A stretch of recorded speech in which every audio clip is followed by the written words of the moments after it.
Le 16 février, une sagesse pour aujourd'hui. La face cachée de nos actions. Toutes les voies de l'homme sont pures à ses yeux, mais celui qui pèse les esprits, c'est l'Éternel. Proverbe 16, verset 2. Dans ce verset, le sage oppose le jugement de l'homme à celui de Dieu. Souvent dans la Bible, le mot esprit est utilisé pour parler du cœur. Dans le verset ci-dessus, ce mot signifie désir, motivation, dont l'expression peser les esprits signifie juger les sentiments et les motivations des cœurs. Avant la chute, Dieu n'avait pas besoin de peser l'esprit de l'homme parce que celui-ci était en parfaite communion avec Dieu. Tout ce que l'homme faisait, il le faisait par amour pour Dieu, poussé par l'Esprit de Dieu selon la volonté de Dieu.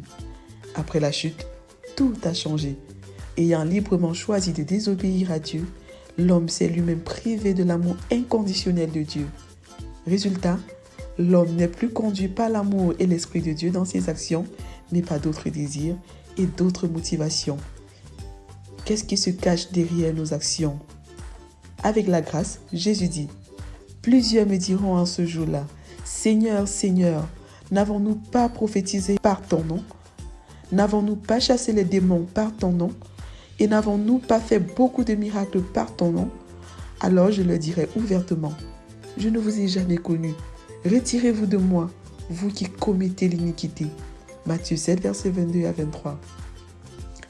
Jésus voulait faire comprendre aux Juifs que le tout n'est pas de faire des choses parce qu'elles sont bonnes, mais de reconnaître ses péchés et de croire en Jésus.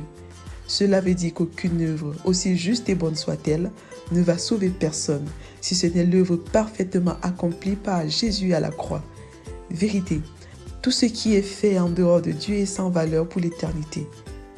Application, revenir à Dieu et chercher à tout faire par sa grâce. Croyez-vous que vous êtes sauvés? Si oui, comment? Promesse, Dieu a d'avance préparé toutes bonnes œuvres afin que ceux qui sont sauvés les pratiquent. Éphésiens 2, verset 10. Prions ensemble.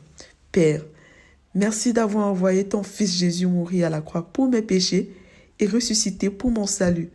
Que seule ta grâce produise en moi toutes sortes de bonnes œuvres afin que je puisse les accomplir par amour pour toi. Au nom de Jésus. Amen. Lecture pour aujourd'hui. Psaume 76 à 80, Proverbe 16, Nombre 19 à 21. Vous êtes bénis.